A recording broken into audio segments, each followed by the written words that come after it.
বেশ কয়েকটি এলাকা প্রায় ৮০টি শহর পার করে দামেস্ক শহরে ইমাম হুসাইনের মাথা মোবারক এবং শহীদানে কারবালার মধ্যে যারা আহলে বাইত আতাহার তাদের মোবারক মাথাগুলিকে নিয়ে দামেস্কের বাজারে ঘুরিয়ে দামেস্কের শহরে ইয়াজিদের দরবারে যাবে বলে বাবু সাআতে দাঁড়িয়ে আছে।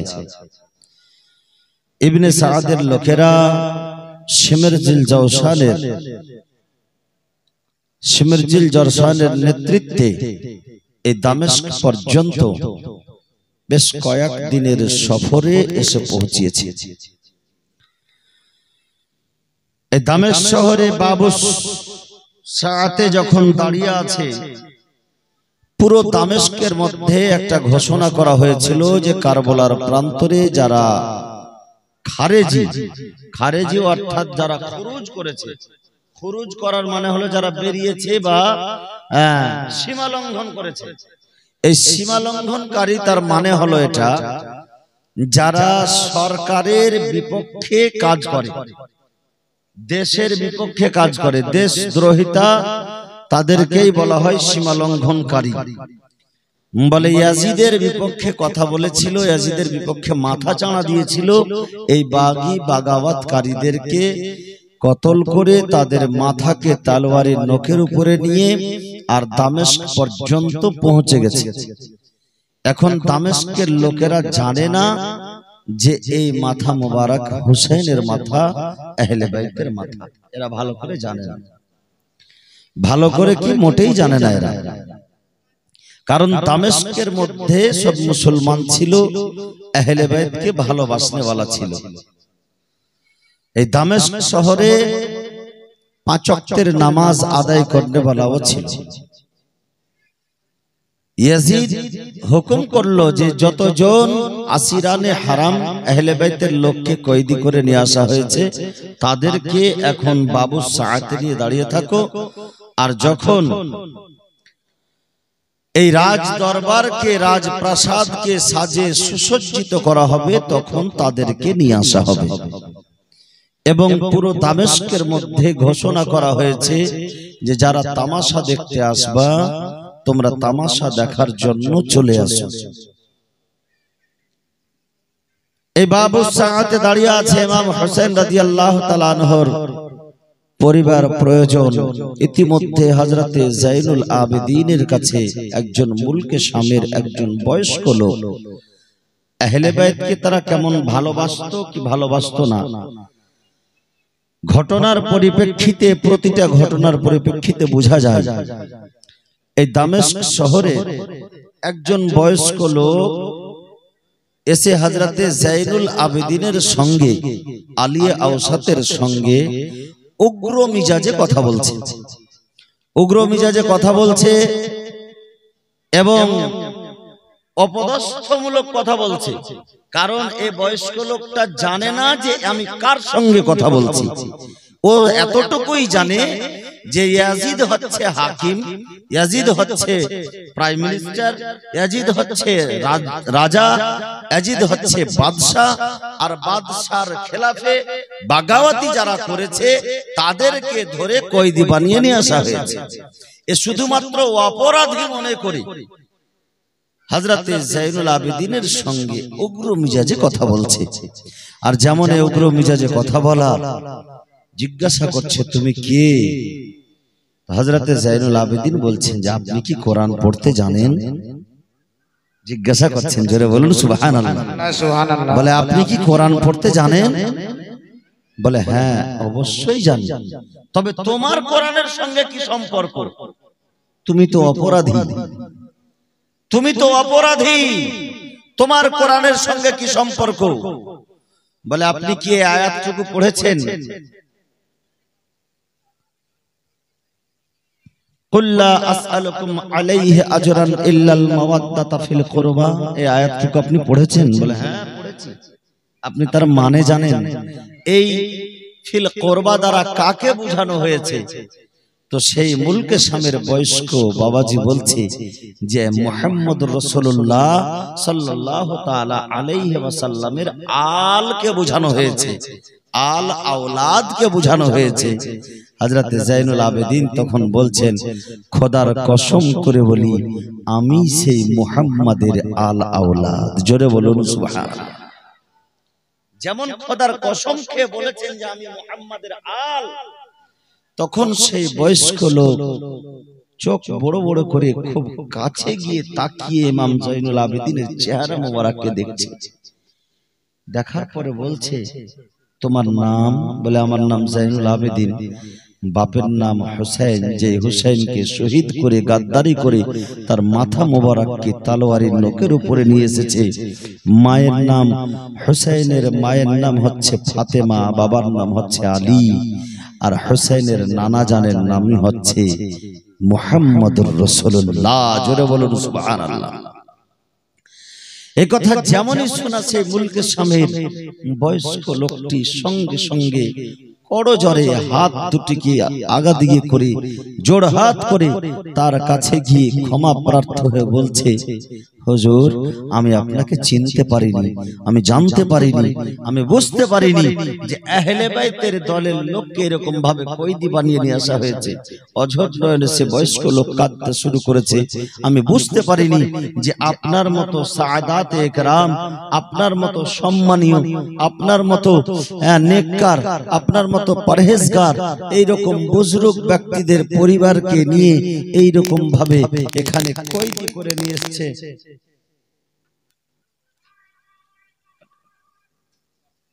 পোকা ঢুকেছে, নো এন্ট্রিতে ঢুকলে তো যা অবস্থা হয়। তো বিরাদার ইসলাম মুআজ্জাজ মুহতারাম যখন এই কথা বলেছেন, বেরাদার সঙ্গে সঙ্গে সে বয়স্ক লোক কাঁদতে শুরু করেছে, বাবা আমি চিনতে পারিনি, জানতে পারিনি, আমার ভুলটা ক্ষমা করে দাও। কারণ সে বয়স্ক লোকও জানে যে আহলে বাইতে আতহারের গুস্তাখি করা মানে রাসূল পাকের গুস্তাখি করা, আর রাসূল পাকের কেউ যদি গুস্তাখি করে তবে তার আখিরাত বরবাদ হয়ে যাবে আর দুনিয়াও বরবাদ হয়ে যাবে। বেরাদার ইসলাম মুআজ্জাজ মুহতারাম সে বয়স্ক লোক কান্না করে তার কাছে ক্ষমা চাইলেন।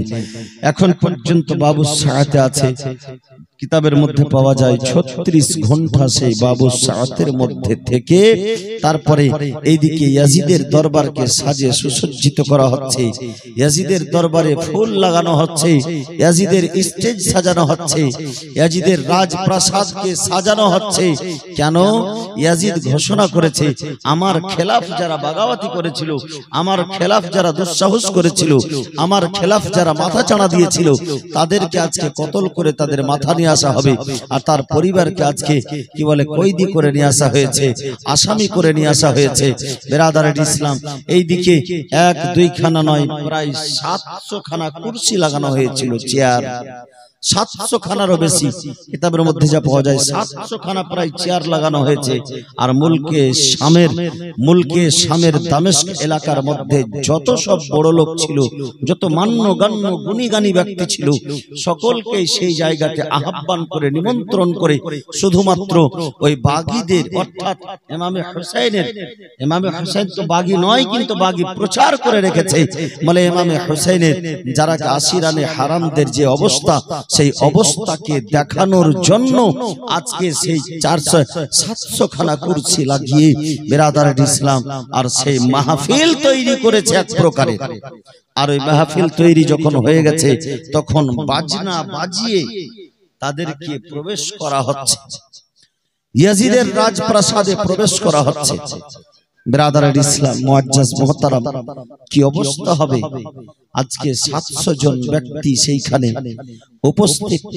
আর আসিরানে হারাম আহলে বাইতে আতহার যেই পরিবারের একটা মাথার চুল পর্যন্ত পৃথিবীতে কেউ দেখতে পায়নি, যে ফাতেমাতুজ জোহরার পর্দার কথা সারা পৃথিবীর মধ্যে একটা মিসাল তৈরি হয়ে আছে। যে ফাতেমাতুজ জোহরা রাদিয়াল্লাহু তাআলা আনহার কথা বলা হয় যে হযরতে ফাতেমাতুজ জোহরার মতো পর্দা কিয়ামত পর্যন্ত কেউ করতে পারবে না। আজকে সেই ফাতেমার বেটি হযরতে যায়েনব রাদিয়াল্লাহু তাআলা আনহাকে আজকে এই রকম ভাবে আসির করে অর্থাৎ আসামি করে এই মানুষের সামনে বেহুরমতি করে নিয়ে আসা হচ্ছে। বিরাদার ইসলাম, সর্বপ্রথমে ইমাম হুসাইন রাদিয়াল্লাহু তাআলা আনহুর মাথা মোবারককে নিয়ে গিয়ে ইয়াজিদের দরবারে রাখা হচ্ছে। তাশতের উপরে একটা বর্তনের উপরে রাখা হচ্ছে। বিরাদার, কালকে তোমার আম্মু দিতে চেয়েছিল, সুবহানাল্লাহ মাশাআল্লাহ, কালকে নাম তো লেখা নাই, তবে এর আম্মা দিতে চেয়েছিল 500 টাকা। এই 500 টাকা আজকে সর্বপ্রথম এসে দিয়ে গেল। বিরাদার ইসলাম, মুআজ্জাজ মুহতারাম, আসিরানে হারাম, আহলে বাইতের মুহাব্বতে গতকালকে 500 টাকা দিয়েছিল। রব্বুল আলামিন যেই মুহাব্বতে হযরতে সাকিনা মুহাব্বতে এবং হযরতে সোহরবানু যায়েনবের মুহাব্বতে যে বোন আমার 500 টাকা দিয়েছে, রব্বুল আলামিন তার দানকে তুমি তোমার সেই আহলে বাইতে আতাহারের ওসিলাই দিয়ে তার দানকে কবুল করে তার মনের আশা, তার মনের বাসনাকে তুমি পূর্ণ করে দাও। আমিন সুম্মা আমিন। সকলে পড়ুন আল্লাহুম্মা আমিন। বিরাদার ইসলাম, মুআজ্জাজ মুহতারাম, সামাইয়ে ইকরাম, হযরতে যাইনুল আবেদিন রাদিয়াল্লাহু তাআলা আনহু এবং আরো কয়েকজন যতজন আসিরানে হারাম সকলকেই প্রবেশ করা হচ্ছে। যেখানে আসামিকে দাঁড় করা হয় সেখানে তাদেরকে দাঁড় করানো হয়েছে, কাঠঘাড়ার উপরে দাঁড় করানো হয়েছে। কাঠঘাড়াতে দাঁড় করানো হয়েছে ইমামে হুসাইন রাদিয়াল্লাহু তাআলা আনহুর সন্তান পরিবারকে, আর ইমামে হুসাইন রাদিয়াল্লাহু তাআলা আনহুর মাথা মোবারক সেইখানে রয়েছে। সেই মাহফিলের মধ্যে একজন সাহাবী হযরতে বারজা রাদিয়াল্লাহু তাআলা আনহু, হযরতে আবু বারজা রাদিয়াল্লাহু তাআলা আনহু সেইখানে উপস্থিত ছিলেন। সাহাবিয়া রাসূল ছিলেন, বয়স্ক লোক ছিলেন। আল্লাহু আকবার। আর ডিস্টার্ব করিও না, আওয়াজে ডিস্টার্ব করো না। একটু ওই দিককার আওয়াজ আসছে মাঝে মাঝে, কিন্তু এখানকার আওয়াজে ডিস্টার্ব করিও না। যাই হোক, বিরাদার ইসলাম, বলছিলাম সাহাবিয়া রাসূল সেই মাহফিলে ছিল যখন ইমাম হুসাইন রাদিয়াল্লাহু তাআলা আনহুর মাথা মোবারককে দেখেছে, অঝর নয়নে কাঁদতে শুরু করেছে। বিরাদার ইসলাম, আর ইয়াজিদ নাপাক যেমন ইবনে জিয়াদ করছিল, তেমন ইয়াজিদও একখানা লাঠি নিয়ে আমার হুসাইনের লাব মোবারক অর্থাৎ ঠোঁট মোবারকে লাঠি বারবার করে লাগাচ্ছে। সেই সাহাবিয়া রাসূল সঙ্গে সঙ্গে দাঁড় হয়ে গিয়ে বলছে, ইয়াজিদ তোমাকে লজ্জা লাগে না? যেই নবীর কলেমা পড়ছো, যেই নবীর দ্বীনে ইসলামের উপরে রয়েছো, সেই নবীর নওয়াসাকে আজকে তুমি এই রকম মানুষের সামনে লজ্জিত করছো, তোমাকে লজ্জা লাগা উচিত। এ কথা যেমনই বলা, ইয়াজিদ বলতেছে আপনি যদি সাহাবিয়া রাসূল না হতেন তবে আপনাকে শহীদ করে দিতাম, এক্ষুনি আপনাকে কতল করিয়ে দিতাম। সেই সাহাবিয়া রাসূল বলতেছেন যে তুমি আমার সাহাবিয়াতের খেয়াল করছো, আমার সোহবতের খেয়াল করছো, আমি যে নবীর সাহাবী সেই জিনিসটার দিকে তুমি লক্ষ্য করছো, কিন্তু নবীর নামাসা, নবীর ঘরানা, যার কথা স্বয়ং আল্লাহ যার পবিত্রতা বয়ান করছে কোরআনের মধ্যে, সেই নবীর ঘরানার তুমি অসম্মান করছো। এই কথা বলে তিনি কাঁদতে কাঁদতে তার মাহফিল থেকে বেরিয়ে গেলেন। বিরাদার ইসলাম, মুআজ্জাজ মুহতারাম, একজন দুইজন নয়, 700 খানা কুরসি লাগানো হয়েছে। এখন পর্যন্ত মানুষ জানে না যে ব্যাপারটা কি রয়েছে, সমস্যাটা কি রয়েছে, এখন পর্যন্ত কেউ জানে না। বিরাদার ইসলাম, বলা হচ্ছে একজন ইহুদি আলিম সেখানে ওই মাজমাতে এসেছিল। ইহুদি আলিম, তাওরাতের জ্ঞান রাখনে वाला ইহুদি আলিম এসে বসেছিল। সেই ইহুদি আলিম জিজ্ঞাসা করছে ইয়াজিদকে, ইয়াজিদ এই যে মাথা রয়েছে, এত সুন্দর নুরানি চেহারার মাথা, এই মাথাটি কার? বলে এই মাথাটি হচ্ছে হুসাইন ইবনে আলীর। বলে কোন হুসাইন ইবনে আলী? কোন আলী? এর মায়ের নাম কি? বলে এর মায়ের নাম হচ্ছে ফাতেমা। বলে ফাতেমা যে তোমাদের নবীর কন্যা, যে তোমাদের নবীর শাহজাদি ফাতেমা? বলে হ্যাঁ, সেই নবীর শাহজাদি ফাতেমা, তারই সন্তান হচ্ছে এই কি বলে হুসাইন, হযরতে হুসাইন। যখন এই কথা শোনা তো সেই আলিম সেই জায়গাতে বলছে যে শোনো, আমাদের যুগ পার হয়ে গেছে, কত কত যুগ পার হয়ে গেছে। মুসা নবীর ইহজগৎ ত্যাগ করে পরজগৎ গমন করা, তবুও মুসা নবীর খানদানের বংশধরের কাউকে যদি আমরা পেয়ে নিই, তবে তার পায়ের ধুলিগুলি আমরা নিজের মাথায় মোবারকে মাখবো, আমরা নিজের মাথাগুলিতে লাগাবো। সেই মুসা নবীর যদি পায়ের ধুলা পেয়ে নিই, তা আমরা বাড়িতে বরকত মনে করে নিয়ে গিয়ে রাখবো। আর তোমার নবীকে এখন যাওয়া, তোমার নবীকে পর্দা গমন করা এখন বেশ কিছুদিনও হয়নি, এই মাত্র কিছুদিন আগে তোমার নবী ইহ জগৎ থেকে পরজগৎ গমন করলো। আর তুমি এত তাড়াতাড়ি নবীর মোহাব্বতকে হারিয়ে ফেলে তার নওয়াসাকে তুমি শেষ করে দিলে, তার নওয়াসাকে তুমি কাতাল করে দিলে। বিরাদারান ইসলাম, ওই ইহুদির কথা শুনে ইয়াজিদ প্রচুর হারে রেগে রাগান্বিত হয়ে গেল, কিন্তু কিছু করার নেই। বেরাদারের ইসলাম সেই মাহফিলের মধ্যে কিছুই করলো না। বেরাদার, সেই সময় ইয়াজিদ অবশ্যই জাল্লাদকে ইশারাও করেছিল যে একে শেষ করে দেওয়া যাক, কিন্তু বেরাদারের ইসলাম আবার পরবর্তীতে সেই আলিম সেইখান থেকে উঠে চলে গিয়েছিলেন।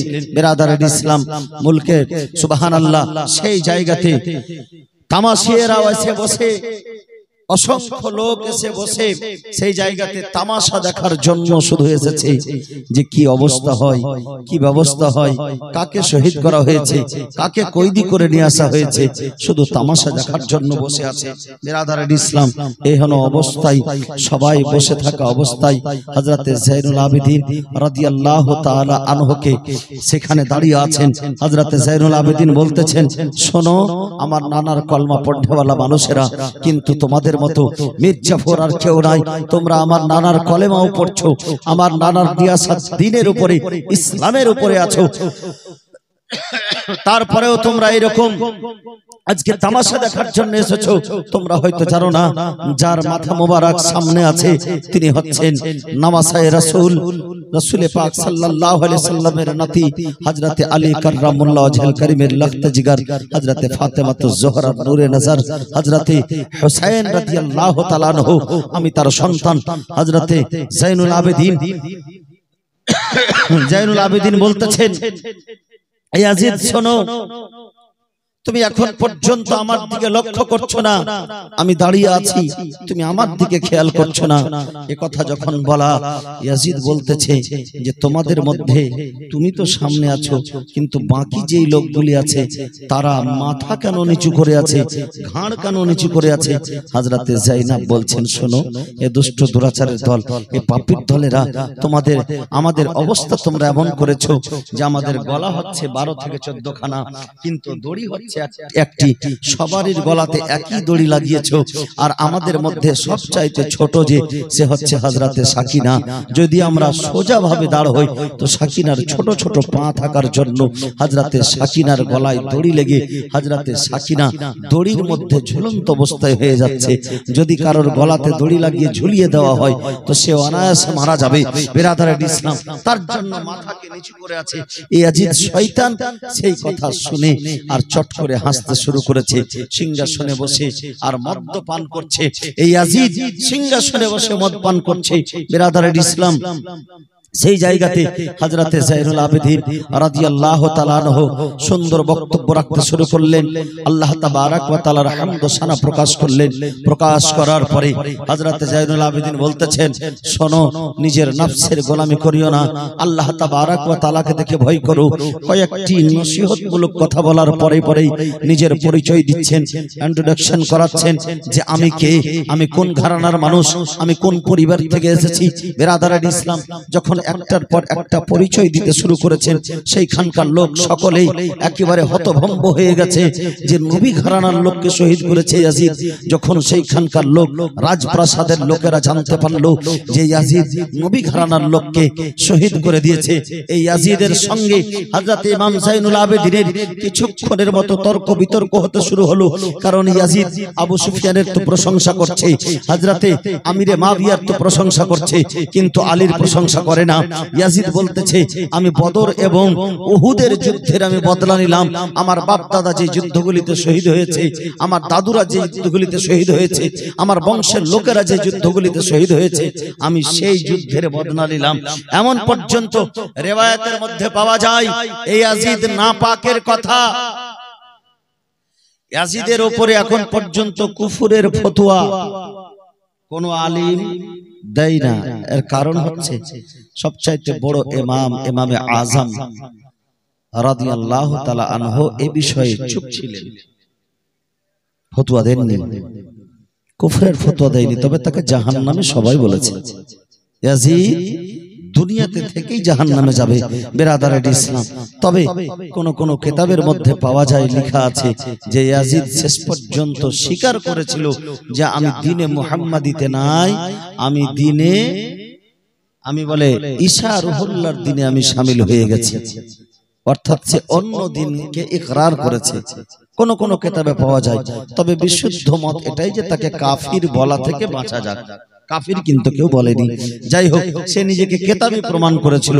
যাই হোক বেরাদারিন ইসলাম, মুআজ্জাজ মুহতারাম, এই ইয়াজিদ দুষ্ট দুরাচার হযরতে জাইনুল আবেদিনের সঙ্গে যখন বাহাস হতে শুরু হয়েছে, তর্ক বিতর্ক হতে শুরু হয়েছে, ইয়াজিদ জাল্লাদকে ইশারা করছে, জাল্লাদকে এসে বলছে যে যাও আর এই কি বলে জাইনুল আবেদিনকে নিয়ে গিয়ে এক্ষুনি কতল করে দাও, এক্ষুনি শহীদ করে দাও।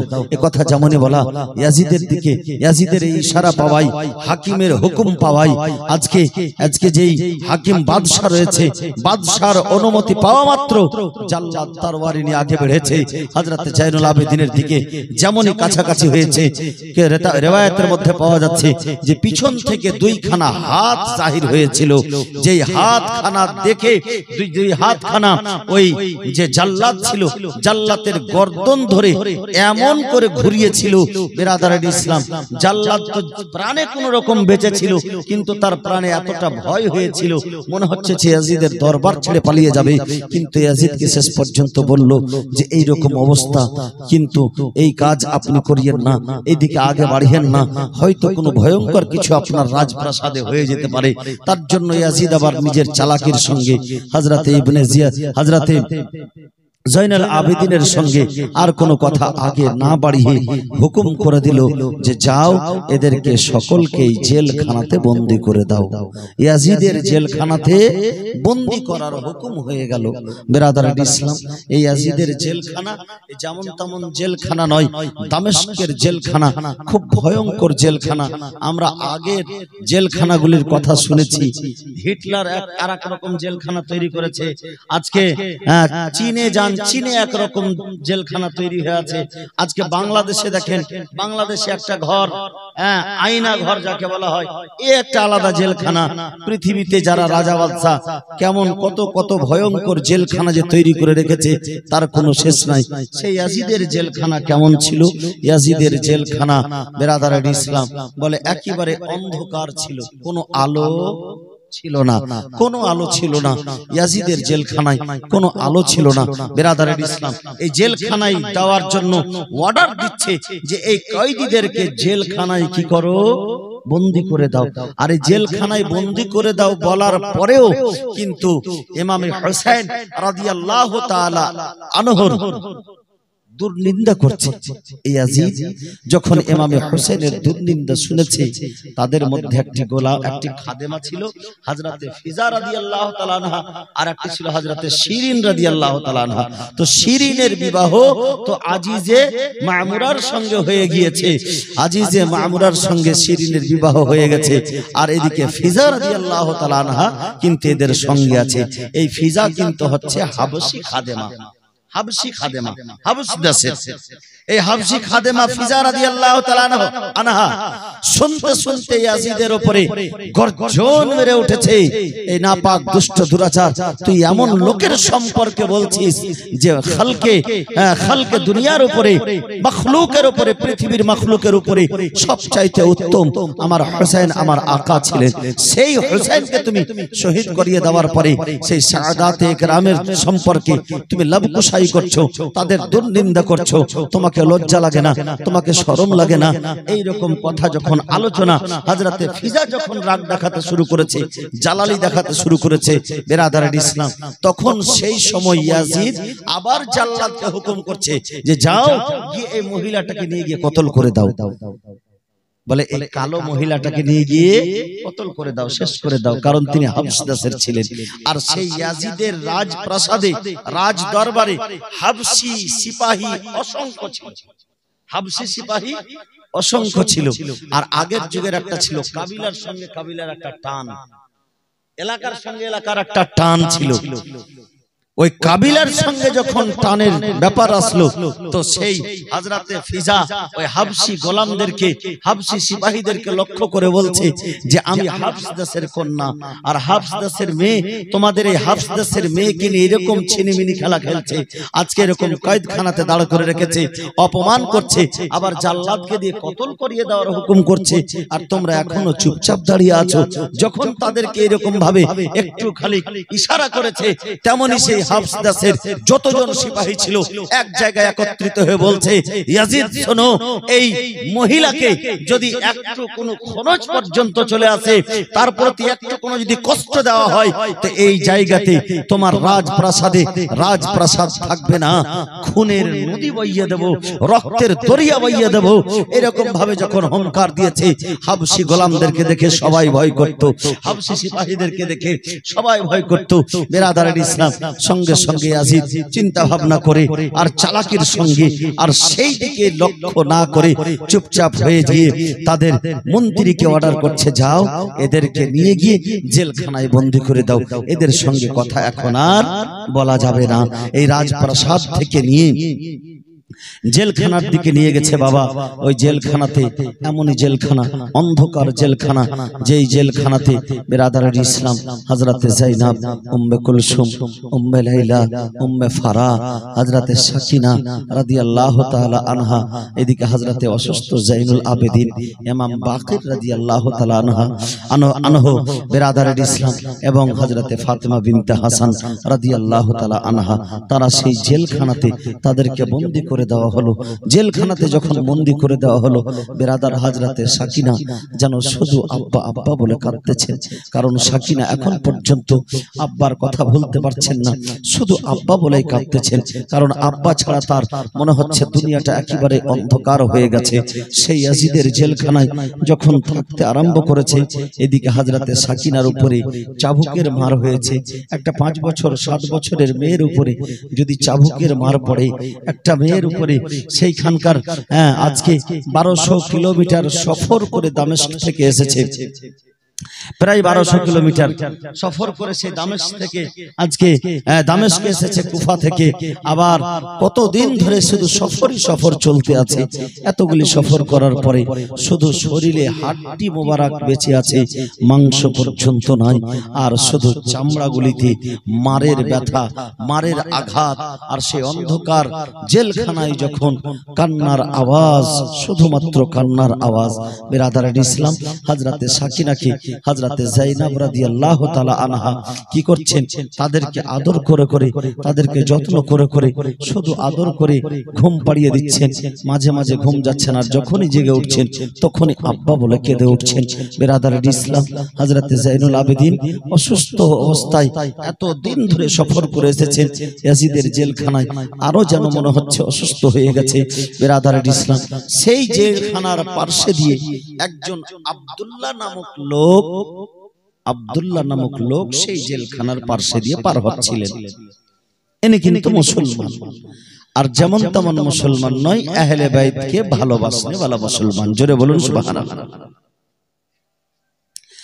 ওই আব্দুল্লাহ নামক লোকটি যখন ওই ইয়াজিদের জেলখানার পার্শ্বে দিয়ে পার হচ্ছিলেন, সেই সময়তে আব্দুল্লাহ আওয়াজ পেলেন যেন বাচ্চার আওয়াজ, কান্নার আওয়াজ। এই কান্নার আওয়াজটুকু পাওয়াই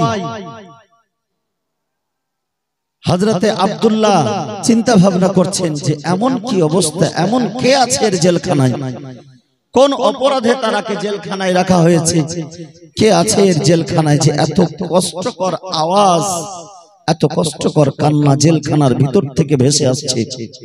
এ শোনা মাত্র সে আব্দুল্লাহ মনে মনে ভেবেছেন যে জেলখানার যারা কয়েদি তাদেরকে তো কোনো ভালো খাবার দেওয়া হয় না। তখন সে বাড়িতে গিয়েছে নিজের স্ত্রীর কাছে, নিজের অর্ধাঙ্গিনীর কাছে। নিজের স্ত্রীকে বলছে, আমার স্ত্রী জীবন সঙ্গিনী, তুমি প্রতি শুক্রবার যে ফাতিহা করো, প্রতি শুক্রবার তার স্ত্রী খাবার তৈরি করে, আর সেই খাবারের ফাতিহা করে সেই খাবারকে গরিব দুঃখী এবং যে কোনো মানুষ, ধনী গরিব সকলকে বিতরণ করে খাওয়ায়।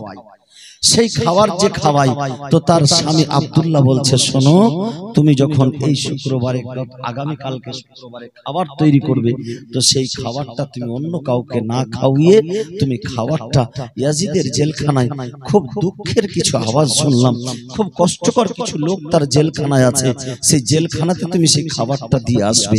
বেরাদারের ইসলাম, এই আব্দুল্লাহর স্ত্রী বাড়িতে খাবার তৈরি করেছেন, আর খাবার তৈরি করার পরে ইয়াজিদের জেলখানায় গিয়েছে। বেরাদারের ইসলাম, কয়েদিদেরকে মানুষ খাবার দেওয়াটাকে সওয়াবের কাজ মনে করত। কি মনে করত? সওয়াবের কাজ মনে করত। খাবার নিয়ে গেছে। বেরাদারের ইসলাম, এই কয়েদিদেরকে খাবার দেওয়াটাকে সওয়াবের কাজ মনে করত। আর এতটাই স্বভাব মনে করত যে কয়েদিকে খাবার খাওয়ালে, তাদেরকে কাপড় দিলে, তাদের কিছু খেদমত করলে, আর তারা যদি দোয়া করে দেয়, তো সেই দোয়াটা আল্লাহর দরবারে কবুল হয়ে যায়। জোরে বলুন সুবহানাল্লাহ। বেরাদারের ইসলাম, গতকালকে বলেছিলাম, আমি জীবনী করতে করতে যেহেতু কালেকশন করলে আবার জীবনীটা মার খাবে, তো জীবনী করতে করতে চাইবো না, কিন্তু গতকালকে বলেছিলাম হযরতে সাকিনার মোহাব্বতে যারা পারবেন 100 টাকা 200 টাকা বাচ্চাদের হাতে চুপি চুপি দিয়ে পাঠাবেন, যেন এখানে রেখে আবার চুপ করে চলে যায়। আপনারা বক্তব্য শুনতে থাকেন, আর যার যেটা ইচ্ছা দেওয়ার, শুধু চাইলেই দিতে হবে সেরকম কিছু নয়। আব্দুল্লাহর স্ত্রী এখানে খাবার নিয়ে গেছেন, একটু শুনুন লক্ষ্য করে। সুবহানাল্লাহ। গতকালকের 500 টাকাটা আমার এই ভাই দিয়ে গেল। হ্যাঁ, ভাইজানের নামটা কি যেন আমি ভুলে গেছি। আব্দুল আহাদ। হ্যাঁ, আব্দুল আহাদ ভাই আমার 500 টাকা গতকালকে দিব বলেছিল, দিয়ে গেছে। গতকালকে 5 জন 500 করে দিয়েছে। আজকেও আমি চাইবো ইনশাআল্লাহ যেন 5 জন ব্যক্তি 500 টাকা করে দেয়। আর বাকি আমার মায়েদেরকে বলবো যে আপনারা সব 100 করে, আর 500 করে 5 জন মা এখানে স্টেজে দিয়ে পাঠাবেন। তবে কথাটি শুনুন, কারণ বক্তব্যের মাঝখানে এগুলো কথা বা কালেকশন এটা শোভা পায় না। তবে একটু লক্ষ্য করে শুনুন, হযরতে সাকিনা রাদিয়াল্লাহু তাআলা আনহা সেখানে রয়েছে, শহর বানু হযরতে যায়েনব রয়েছেন, এদিকে আব্দুল্লাহর স্ত্রী খাবার তৈরি করে ইয়াজিদের জেলখানায় পৌঁছে গেছে। অন্ধকার জেলখানা, সেই অন্ধকার জেলখানায় দিনের বেলা খাবার নিয়ে গেছেন। খাবার নিয়ে যাওয়ার পরে যেমনই সাকিনার দিকে নজর পড়া, হায় রে সাকিনা, সেই ইয়াজিদের জেলখানায় একেবারে আধমরা হয়ে পড়ে আছে, গালে মারের দাগ, আর শরীরে আঘাত, চাবুকের আঘাত, কান ছিঁড়েছে, তাজা তাজা রক্ত লেগে আছে। কান ছেঁড়ার জন্য কান এখন পর্যন্ত ঘা শুকায়নি। মার খেয়ে মারে শরীরের আঘাতে ব্যথা হয়ে সেখানে শরীরের ঘা তৈরি হয়ে গেছে, শরীরের চামড়াগুলি কালো হয়ে গেছে, নীল হয়ে গেছে। সেই ব্যথা আর সেই কষ্ট দেখে হযরতে সাকিনার কাছে সেই মহিলা গিয়ে বসে বলছে, মা, তোমাদের জন্য দেখো কত সুন্দর খাবার নিয়ে এসেছি, সুন্দর খাবার নিয়ে এসেছি। সে হযরতে সাকিনাকে দেখে তার চোখে নিজের মনেই জল চলে এসেছে, নিজে নিজেই কাঁদতে লেগেছে। হযরতে সাকিনাকে দেখে কোলে বসিয়েছে, কোলে বসানোর পরে বলছে, মারে, তোমাদের জন্য সুন্দর খাবার নিয়ে এসেছি, তোমাদের জন্য সুন্দর খাবার নিয়ে এসেছি, আজকে মন ভরে খাবার খাবে। তবে একটা কথা বলো, তুমি যে খাবার খাওয়ার আগে একটা কথা বলো, তোমরা কোন বংশের, তোমরা কোন গোত্রের, কি এমন অপরাধ করেছিলে যে এত বড় শাস্তি তোমাদেরকে দেওয়া হয়েছে? এ কথা যেমন বলা, পিছন থেকে হযরতে যায়েনব বলতেছেন, খবরদার বোন, তুমি আমাদের উপরে দরদ দেখিয়ে হামদর্দি করে আমাদের কাছে খাবার নিয়েছো, তোমাকে আমি ধন্যবাদ জানাই, তোমার শুকরিয়া আদায় করি, কিন্তু আমাদের উপরে সাদকা হারাম রয়েছে, আমরা সাদকার মাল খাই না, তুমি তোমার খাবার ফেরত নিয়ে যাও। যেমন কথা বলা, তো সেই মহিলা বলছেন, শোনো, আমি এটা মাল সাদকার নিয়ে আসিনি গো, আমি এই মালটা, আমি যে খাবারটা নিয়ে এসেছি, এই খাবারটা হচ্ছে ফাতেহার খাবার। আর সেই ফাতেহা, আমি এই খাবার, কোন ফাতেহার খাবার নিয়ে এসেছি? যে আমি আমার আকা, আমি আমার মাওলা, আমি আমার মালজা, আমার আকা হুসাইন রাদিয়াল্লাহু তাআলা আনহুর নামে ফাতেহা প্রতি শুক্রবারে করি, আর মানুষকে খাবার খাওয়াই। আজকে সেই হুসাইনের ফাতেহার খাবার আমি তোমাদের কাছে এনেছি। জোরে বলুন সুবহানাল্লাহ।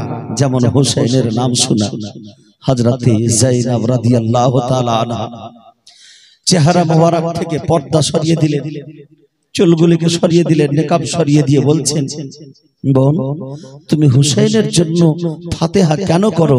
বলে আমি হুসাইনের সালামতির জন্য ফাতেহা করি। আমি যখন ছোট ছিলাম, আমি যখন বাচ্চা ছিলাম, আমাকে হুসাইন দ্বিতীয়বার পৃথিবীতে বাঁচিয়েছে। আমি তো মরেই গিয়েছিলাম, হুসাইন আমাকে দ্বিতীয়বার জন্ম দিয়েছে। এই রকম সিস্টেমে আমি যতদিন বাঁচবো হুসাইনের জন্য ফাতেহা করব। এই শিক্ষা আমাকে আমার বাবা দিয়ে গেছে। বলে ওটা কি করে? তোমাকে হুসাইন যে বাঁচিয়েছে, এটা কিভাবে তোমাকে বাঁচিয়েছে?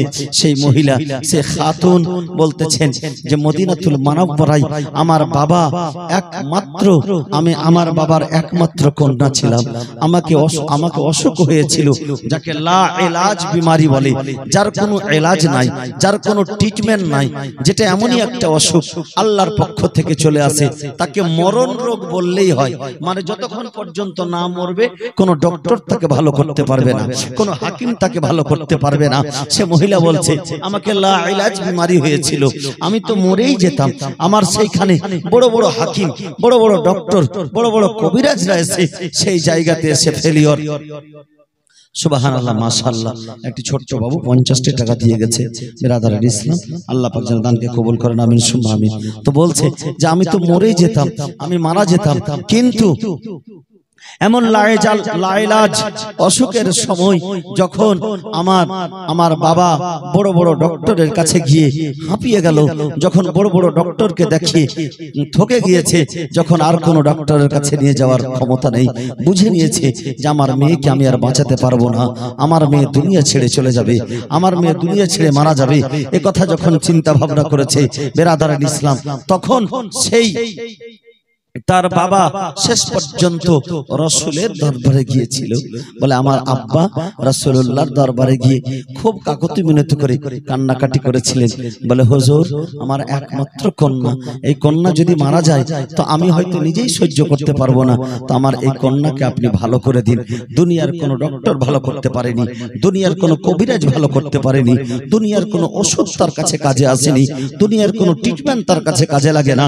তাকে মরণ রোগে, আমার মেয়ে মরণ রোগে আক্রান্ত হয়েছে, আমার মেয়ে লাইলাজ অসুখ হয়ে গেছে। আমার সে রাসূল পাক সাল্লাল্লাহু আলাইহি সাল্লাম আমাকে একটু একটু করে খেয়াল হচ্ছে যে আমার যখন রাসূল পাকের দরবারে আমাকে নিয়ে যাওয়া হয়েছিল, তো সেই রাসূলুল্লাহ সাল্লাল্লাহু আলাইহি ওয়াসাল্লাম ডাক দিয়েছিলেন হুসাইন বলে। বলে বেটা হুসাইন, একটু এদিকে আসো। জোরে বলুন সুবহানাল্লাহ। বলে বেটা হুসাইন, এদিকে আসো। যেমন এদিকে আসো বলে হযরতে হুসাইনকে ডাক দিয়েছে, তো তিনি বলতেছেন যে আমার একটু করে আমি চোখটা খুলতে পারছিলাম, একটু করে আমার খেয়াল ছিল যে মনে হচ্ছে বাড়ির ভিতর থেকে একটা চাঁদের মতো চেহারা, একটা ছোট্ট শিশু, যেন কচি শিশু বেরিয়ে আসলো। যখন সেই শিশু বেরিয়ে আসলো, তখন আমার হুসাইনকে রাসূল পাক বলেছিলেন যে হুসাইন, এই যে অসহায় ব্যক্তি তার মেয়েকে নিয়ে এসেছে, তার একমাত্র কন্যা মরণ রোগে আক্রান্ত হয়েছে, আজকে তোমার ওসিলায় আল্লাহ তাকে ভালো করবে, তুমি তাকে একটু সুস্থ করে দাও, তুমি তার জন্য দোয়া করে দাও যেন সে ভালো হয়ে যায়। হযরতে হুসাইনকে দোয়া করতে বলছেন কে? আমার রাসূল পাক। যে বলে তুমি দোয়া করে দাও, সে ভালো হয়ে যাবে। যখন এই কথা বলা বিরাদারের ইসলাম, সে হযরতে হুসাইন বলে আমার খেয়াল আছে সে হুসাইন রাদিয়াল্লাহু তাআলা আনহু হয়েছে আমার মাথাতে হাত রেখে আর কি যেন পড়তেছিলেন, যেমন যেমন পড়তেছিলেন তেমন তেমন আমি সুস্থ হচ্ছিলাম, যেমন যেমন পড়তেছিলেন তেমন তেমন আমি সুস্থ হচ্ছিলাম। হযরতে হুসাইনের পড়া শেষ আর আমার অসুখ শেষ। জোরে বলুন সুবহানাল্লাহ। সেই দিন থেকে এখন পর্যন্ত আমি কোনোদিন অসুস্থ হইনি। তো আমি দ্বিতীয়বার জীবন দান পেয়েছি হুসাইনের ওসিলায়। হুসাইন আমাকে জীবন দান করেছে। তো আমার আব্বা যেদিন ইন্তেকাল করে, তো আমার আব্বা আমাকে নসিহত করে গেছিল, বেটি যতদিন বাঁচবে হুসাইনের সালামতির জন্য দোয়া করবে, হুসাইনের সালামতির জন্য শিরনি করবে, হুসাইনের সালামতির জন্য ফাতেহা করবে। আমি সেই হুসাইনের ফাতেহা করে আর আজকে তোমাদের জন্য সেই খাবারটুকু নিয়ে এসেছি। এ কথা যেমনই বলা, হযরতে যায়েনব রাদিয়াল্লাহু তাআলা আনহার সবুরের বাঁধ যেন ভেঙে গেল। সেই মহিলাকে জড়িয়ে ধরে, বুকের সঙ্গে জড়িয়ে ধরে একেবারে বেরাদার একবারে কাঁদতে শুরু করেছে, অঝর নয়নে কাঁদতে শুরু করেছে। এমন কান্না দেখে সে মেয়েটি বলছে, আপনি কেন এরকম ভাবে কাঁদতেছেন? কি ব্যাপার হয়েছে? কি ব্যাপার? আমি কি কোনো অপরাধ করলাম? আমি কি কিছু ভুল করলাম? বলে, না বোন, তুমি আজ থেকে হুসাইনের সালামতির দোয়া চেয়েও না। বলে, কেন? বলে, হুসাইনকে শহীদ করে দেওয়া হয়েছে। যেমন এ কথা বলা, হুসাইনের শাহাদাতের কথা শোনা, বেরাদারের ইসলাম সে যেন অঝর নয়নে কাঁদতে শুরু করেছে। এইদিকে বেরাদার হযরতে যায়েনব বলতেছেন, এ দেখো আমি যায়েনব হুসাইনের বোন, আর তোমার কোলে যে বাচ্চাটি রয়েছে সেই বাচ্চাটি অন্য কোনো বাচ্চা নয়, হযরতে সাকিনা। সেই বাচ্চা, যেই বাচ্চা হচ্ছে হযরতে হুসাইনের ইয়াতিমা বাচ্চা। জোরে বলুন সুবহানাল্লাহ। যেমন কথা বলা, সেই মহিলা যেন কাঁদতে কাঁদতে বেহুশ হয়ে গিয়েছিলেন। বেরাদারের ইসলাম হযরতে হুসাইনের মহব্বতে কান্না, হুসাইনের মহব্বতে যদি কেউ কান্না করে, হুসাইনের মহব্বতে 2 ফোঁটা চোখের জল যদি বেরিয়ে যায়, ওই জল আপনাকে জাহান্নামের আগুন থেকে বাঁচাবে। হুসাইনের মহব্বতে বেরাদারের ইসলাম যারা হুসাইনের সাহায্য করার জন্য, ওই আসিরানে হারামদেরকে খাবার খাওয়ানোর জন্য যারা খরচ করেছিল, বেরাদারের ইসলাম কাল কিয়ামতের ময়দানে সেই টাকাটা তার কিয়ামতের ময়দানে সাক্ষী দেবে হুসাইনের পক্ষ হয়ে। বেরাদারের ইসলাম সেই খরচটা তার পক্ষ হয়ে কাল কিয়ামতের ময়দানে সাক্ষী দেবে। বেরাদারের ইসলাম মুআজ্জাজ মুহতারাম সে হযরতে সাকিনা রাদিয়াল্লাহু তাআলা আনহাকে নিয়ে কোলে নিয়ে দীর্ঘক্ষণ ধরে কান্নাকাটি করে তাকে খাবার খাইয়ে বেরাদার সেই জায়গাতে রেখে আবার কষ্ট বুকে নিয়ে হুসাইনের মাথা মোবারকের জিয়ারত করে সেই মহিলা বাড়িতে ফিরে আসলো। বেরাদারের ইসলাম মুআজ্জাজ মুহতারাম হযরতে সাকিনা রাদিয়াল্লাহু তাআলা আনহা সব সময়ের জন্য কাঁদতেন। হযরতে ইমাম হুসাইনকে স্মরণ করে, আব্বাজানকে স্মরণ করে সব সময়ের জন্য কাঁদতেন। একদা এক সময় সন্ধ্যার সময় হযরতে সাকিনা দেখতেছেন যে বাইরের দিকে একটু নজর পড়েছে, তো সন্ধ্যা ঘনিয়ে এসেছে। ঠিক যখন মাগরিবের আজান হয় তার একটু আগে খেয়াল করবেন যে পাখিগুলি উড়ে উড়ে নিজের জায়গায়, নিজের বাসস্থানে যাচ্ছে, বাসায় যাচ্ছে। হযরতে সাকিনা ছোট বাচ্চা, তার ফুফিজানকে জিজ্ঞাসা করছে, ফুফিজান এই পাখিগুলি কোথায় যাচ্ছে? এই পাখিগুলি কোথায় যাচ্ছে? যখন এই কথা বলা, তখন হযরতে যায়েনব রাদিয়াল্লাহু তাআলা আনহা বলতেছেন যে এই পাখিগুলি নিজের বাসায় যাচ্ছে। কোথায় যাচ্ছে? নিজের বাসায় যাচ্ছে। এই নিজের বাসায় যাচ্ছে কথায় যেমন বলা, বেরাদারের ইসলাম হযরতে সাকিনা রাদিয়াল্লাহু তাআলা আনহা এমন ভাবে কাঁদতে লেগেছেন এবং বলছেন, ফুফিজান এই পাখিগুলিরও একটা বাসা আছে, কিন্তু আমাদের কোনো কি বাসা নেই? আমাদের কি নিজের বাড়ি নেই? আমরা কি নিজের বাড়ি ফিরে যাব না? আমরা কবে নিজের বাড়ি ফিরে যাব? এই নিজের বাড়ির কথা যখন বলেছে, আবার হযরতে যায়েনব তাকে বুকে জড়িয়ে ধরে কাঁদতে শুরু করেছেন। বেরাদারের ইসলাম এখনো ইয়াজিদের জেলখানায় আছে, কান্নার বাদ শেষ হয়নি। বেরাদারের ইসলাম শেষ পর্যন্ত হযরতে সাকিনা রাদিয়াল্লাহু তাআলা আনহা নসিহত করছে নিজের ফুফিজানকে। ফুফিকে নসিহত করছে। কি নসিহত করছে? ফুফিজান, তুমি আজকের পরে আর আমাকে পাবে না, আমি আর তোমাকে বিরক্ত করব না, আমি আর তোমাদেরকে পেরেশান করব না, আমি আমার আব্বার কাছে চলে যাব। এ কথা যেমন বলা, এ কথা শুনতে পাওয়া হযরতে সাকিনার কচি কচি মুখে এইরকম কথা শুনে আর এমন ভাবে সকলেই কাঁদতে শুরু করেছে। হযরতে সাকিনা বলতেছেন, ফুফি যখন আমি মারা যাব তো আমাকে এমন মাটিতে দফন করবে যেই মাটিতে যেন রস থাকে, ভিজা মাটিতে দফন করবে। এর কারণ আমি পিপাসার জন্য একটার পর একটা মনে হচ্ছে আমার শরীরের হাড়টি পর্যন্ত শুকিয়ে গেছে, ভিতরের মাংস তো দূরের কথা, শরীরের হাড় পর্যন্ত শুকিয়ে গেছে। তার জন্য আমাকে একটু ভিজা মাটিতে দফন করবে, যাতে করে আমার হাড়গুলি জল পেয়ে নেয়, একটু ভিজা হয়ে থাকতে পায়, একটু আরাম পায়, একটু শান্ত পায়। এ কথা বলতেছেন হযরতে যায়েনব, হযরতে সাকিনা রাদিয়াল্লাহু তাআলা আনহা এই কথা শুনে বেরাদারের ইসলাম খিমার মধ্যে যেন, ওই জেলখানার মধ্যে যেন সকলের কান্নার ধুম উঠে গেল। হযরতে সাকিনা এই কথা কেন বলছেন? বেরাদারের ইসলাম যখন এই কথা বলা, হযরতে সাকিনা কষ্টে, আর কত কষ্ট হবে, আল্লাহু আকবার, এই একটার পর একটা কষ্ট হয়ে যাচ্ছে। হযরতে সাকিনার এখন পর্যন্ত কানের ঘা পর্যন্ত শুকায়নি, এতদিন ধরে এই কষ্ট সহ্য করে আসছেন আর কষ্ট দেখে আসছেন, কিন্তু ইয়াজিদের জেলখানায় শেষ পর্যন্ত তার শেষ সময় আসছে।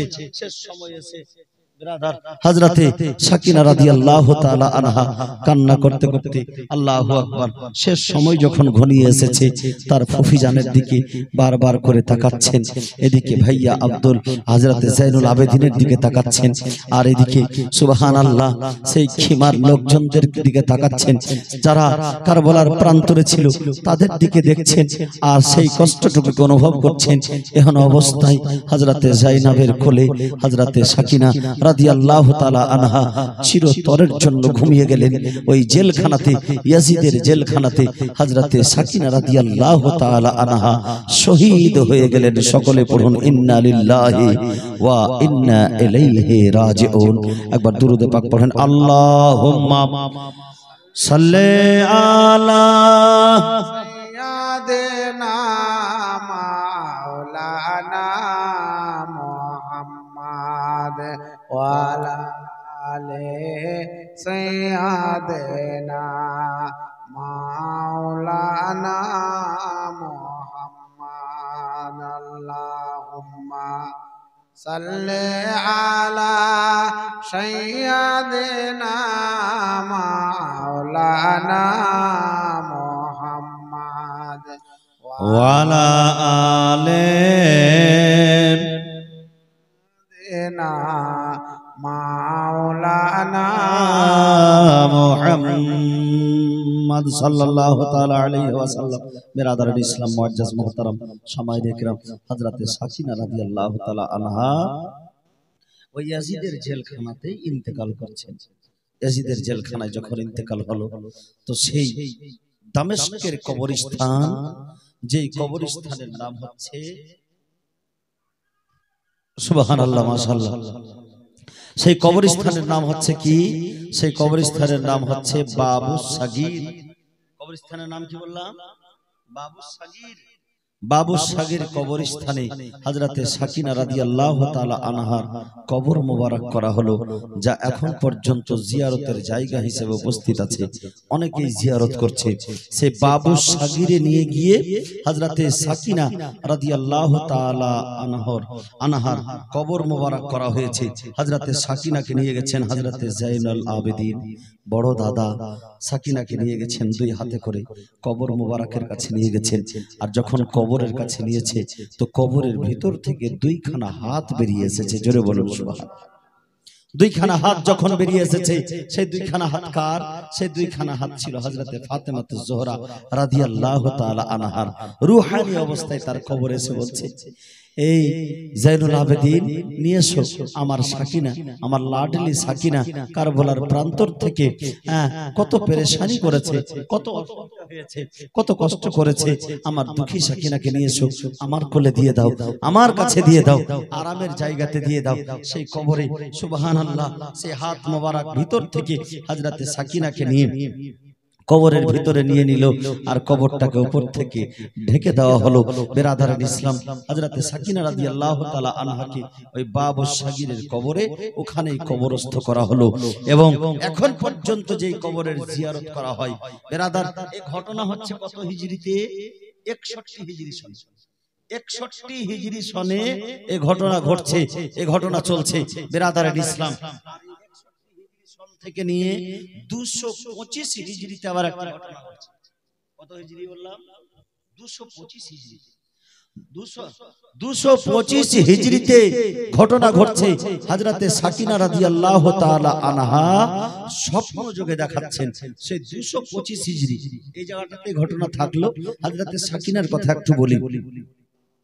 এখন পর্যন্ত এরা ইয়াজিদের জেলখানায় আছে। হযরতে সাকিনা কবরস্থ হয়ে গেছেন, কিন্তু 225 হিজরি, 225 হিজরি যেই সময় ওই দামেস্কের হাকিম ছিল ইয়াহইয়া, কি নাম বললাম? ইয়াহইয়া। 225 হিজরিতে। আর সেই জায়গাতে একজন সাইয়্যেদ দাদা ছিল, নবী ঘরানার লোক, যার নাম ছিল মুর্তাজা। কি নাম বললাম? মুর্তাজা। তো সেই মুর্তাজা স্বপ্ন যোগে দেখছেন যে হযরতে সাকিনা এসেছে তার কাছে। জোরে বলুন না সুবহানাল্লাহ। মুর্তাজা আলী মুর্তাজার নামে নাম, আলী মুর্তাজার নামে নাম। হযরতে সাকিনা এসেছে তার কাছে। হযরতে সাকিনা এসে বলছে, মুর্তাজা শোনো, আমার কবরে পানি চলে এসেছে, কয়েকদিনের মধ্যে আমার কবর ডুবে যাবে বা পানি হয়ে যাবে, কবরটি একটু পরিবর্তন করতে হবে।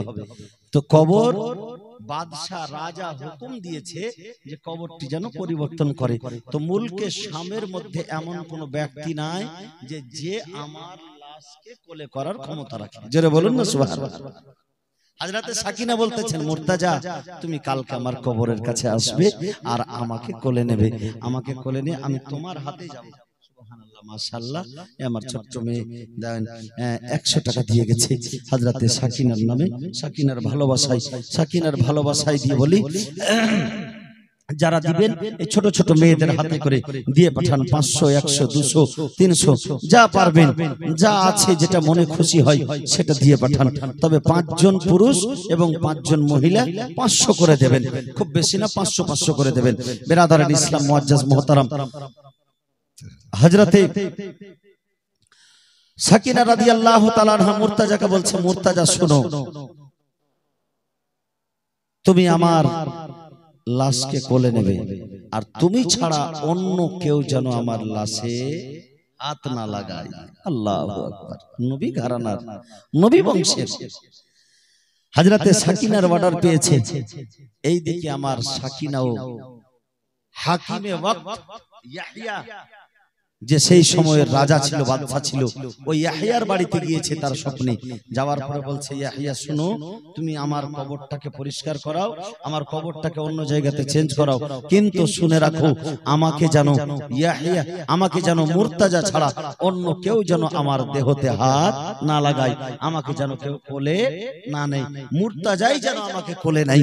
বেরাদারান ইসলাম, এ কথা যেমনই বলা, এদিকে ইয়াহইয়া কি করেছেন, রাজা বাদশা তিনি হযরতে মুর্তাজাকে ডেকে পাঠিয়েছেন, লোক পাঠিয়েছেন যে যাও গিয়ে মুর্তাজাকে ডেকে নিয়ে আসো, মুর্তাজাকে ডেকে নিয়ে আসো। এদিকে মুর্তাজাকে ডাকতে গিয়েছে। হযরতে মুর্তাজা রাদিয়াল্লাহু তাআলা আনহু তিনি নিজের মনে আবার বাদশার বাড়িতে আগে থেকেই বেরিয়েছে আসছে। তিনি যখন বাদশার কাছে এসেছে, বাদশা বলতেছেন, মুর্তাজা আমি তোমাকেই ডাকতে পাঠিয়েছিলাম। বলে, বাদশা আমিও আপনার কাছে আসছিলাম। শুনছি নাকি হযরতে সাকিনা রাদিয়াল্লাহু তাআলা আনহার কি বলে যে কবরকে খনন করা হবে, তার কবরে তার কবরকে নাকি পরিষ্কার করা হবে, তার কবরকে অন্য জায়গাতে অন্তরে জায়গা পরিবর্তন করা হবে। বলে হ্যাঁ, সে আমাকে আমার কাছে সাকিনা এসে বলে গেছে, তবে মুর্তাজা তুমি ছাড়া অন্য কেউ যেন হযরতে সাকিনাকে কোলে না নেয়, মুর্তাজা ছাড়া অন্য কেউ সাকিনাকে কোলে নিতে পাবে না। বেরাদারান ইসলাম, সেই মুর্তাজা যখন এই কথা বলেছে, মুর্তাজা ছাড়া কেউ কোলে নিতে পাবে না, বেরাদারান ইসলাম, হযরতে মুর্তাজা সেখানে উপস্থিত হয়ে আছে। বলে কবরটিকে ওপেন করা হলো, কবরের চাদরটাকে সরিয়ে দেওয়া হলো, আর যখন সরিয়ে দিয়ে হযরতে সাকিনাকে কোলে নিয়েছে, যেমনই কোলে নেওয়া, চেহারার দিকে তাকিয়ে, কারণ যারা শহীদ হয় তাদেরকে সেই কাপড়েই দফন করা হয়, কাফন লাগে না।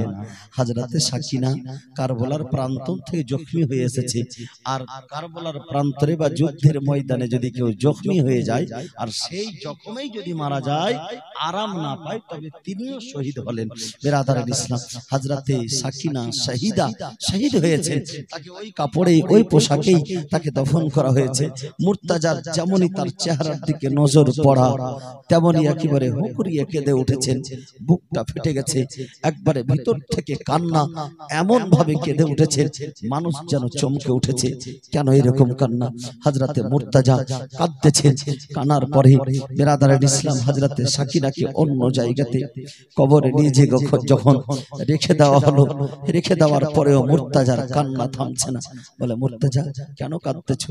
বলে, আহারে সাকিনা, চোখে দেখিনি, কথাই শুনেছিলাম, কিন্তু সাকিনাকে যখন কোলে নিলাম, সেই ফাটা পুরানা কাপড়, আর এখন পর্যন্ত গালের উপরে সেই কালো দাগ চড় মেরেছে, আমার সাকিনাকে চড় মেরেছে, কানের দুল ছিঁড়েছে, কান দিয়ে এখন পর্যন্ত তাজা রক্ত বের হচ্ছে। হযরতে সাকিনার সেই কষ্টময় চেহারা দেখে, মায়াবী চেহারা দেখে আমি যেন নিজেকে আর থামতে পারিনি। একবারে বুকের কলিজা মনে হচ্ছে মুখে চলে এসেছে, আমি নিজেকে সামলাতে পারিনি। হযরতে মুর্তাজা এই হযরতে সাকিনা এই অবস্থা দেখে কয়েক দিন ধরে কান্না করেছিলেন। হযরতে সাকিনাকে এরকম দেখে বেরাদার ইসলাম, যারা শহীদ হয়ে যায় তারা কখনো মরে না, কিয়ামত পর্যন্ত তাদের দেহ মোবারক সুরক্ষিত থাকে, কিয়ামত পর্যন্ত তাদের দেহকে মাটিও স্পর্শ করে না। আল্লাহ পাকের ইরশাদ করেন, ওয়ালা তাকুলু লিমান ইয়ুকতালু ওয়ালা তাকুলু লিমান ইয়ুকতালু ফি সাবিলিল্লাহি আমওয়াত বাল আহইয়াউ ওয়ালাকিন লা তাশউরুন। যারা আল্লাহর রাস্তায় শহীদ হয়ে যায় তাদেরকে তোমরা কখনো মুর্দা বলিও না, তারা জীবিত, কিন্তু তোমরা সেটা অনুভব করতে পারো না। জোরে বলুন সুবহানাল্লাহ। হযরতে সাকিনার এই কষ্টময় চেহারা দেখে হযরতে মুর্তাজা কান্নার বাঁধ ভেঙে পড়ল। যারাই আহলে বাইতকে প্রেম করত হযরতে মুর্তাজার মুখে শুনে, যারাই সেই সময় হযরতে সাকিনাকে দেখেছিল, আল্লাহু আকবার, সেই সময় আবার যেন দামেস্কে কান্না হয়েছিল। এটা এখনকার ঘটনা নয়, এই ঘটনা হচ্ছে 225 হিজরি সনে। আর হযরতে সাকিনাকে বেরাদার কবরস্থ করা হয়েছিল 61 হিজরি সনে। কত দিন পরে তার কবর খুঁড়ে তার কবর থেকে অন্য জায়গায় করা হয়েছিল। বাবু সাগিরের মধ্যে তার কবর। বেরাদার এখনো আম সাধারণ মানুষের এবং সকল আম খাস সকল প্রকারের মানুষের কি বলে যে সেখানে জিয়ারতের জায়গা দামেস্কের মাটিতে বাবু সাগির কবরস্থান, যেটা রাস্তার পাশে এখন অবস্থিত হয়ে আছে। সেই কবরস্থানে আমার সাকিনা কিয়ামত পর্যন্ত আরামের ঘুমে ঘুমিয়ে আছেন। জোরে বলুন সুবহানাল্লাহ। বেরাদার ইসলাম, হযরতে সাকিনা ঘুমিয়ে আছেন সেই কবরে। সুবহানাল্লাহি ওয়া বিহামদিহি সুবহানাল্লাহিল আযীম। বেরাদার সে হযরতে সাকিনা যে আরাম করতেছেন, সুবহানাল্লাহ, এইদিকে পরিবার প্রয়োজন এখন পর্যন্ত কোথায় আছে? 61 হিজরি সনের কথা চলছিল। এরা এখন পর্যন্ত ইয়াজিদের কায়েদখানায় আছে, ইয়াজিদের জেলখানায় আছে। বেরাদার ইসলাম, এইদিকে ইয়াজিদ জেলখানায় রেখেছে, আর দামেস্কের মধ্যে কানে কানে একে অপরের মধ্যে খবর হচ্ছে, আস্তে আস্তে খবর ছড়াচ্ছে। সুবহানাল্লাহ। এ ভাই আমার, সুবহানাল্লাহ, একজন 100 টাকা, একজন 100, একজন 50, হয়তো দুই একজন মিলে সবাই মিলে দিয়ে পাঠিয়েছে। মায়েদের কাছে বলবো যারা 50 করে 100 করে দিয়ে পাঠাবেন, আর চটচট করে দিয়ে পাঠান।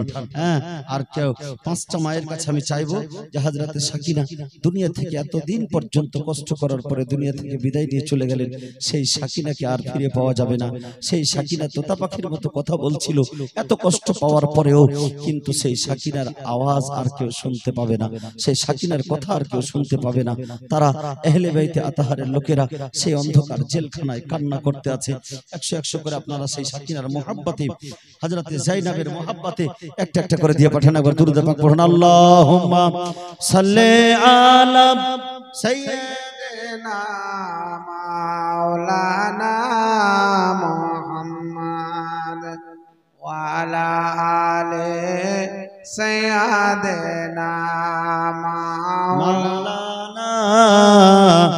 মুহাম্মদ সাল্লাল্লাহু তাআলা আলাইহি ওয়াসাল্লাম।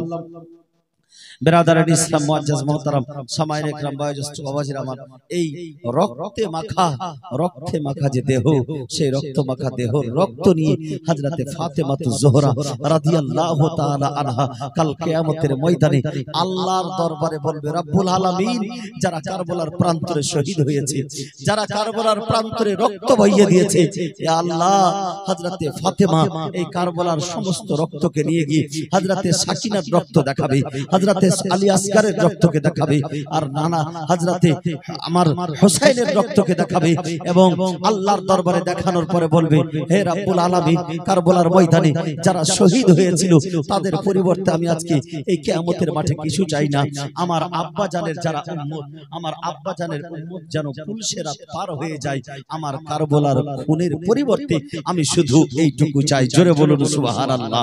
তার জন্য কবি বলতেছেন, ধো কার হাসরে বহু পর্দা করে আসবেন মা ফাতেমা খুদ খোদারি হুজুরে, ধোধোকার হাসরে বহু পর্দা করে আসবেন মা ফাতেমা খুদ খোদারি হুজুরে বলবেন আল্লাহ তাআলা কারবালার খুনের বদলা বলবেন আল্লাহ তাআলা কারবালার খুনের বদলা বাবার উম্মত পার করে দাও পুল সিরাতের পুল ফাতেমা বাতুল ওগো সে জান্নাতি ফুল আলী মাথার তাজ হাসান হোসেন কানের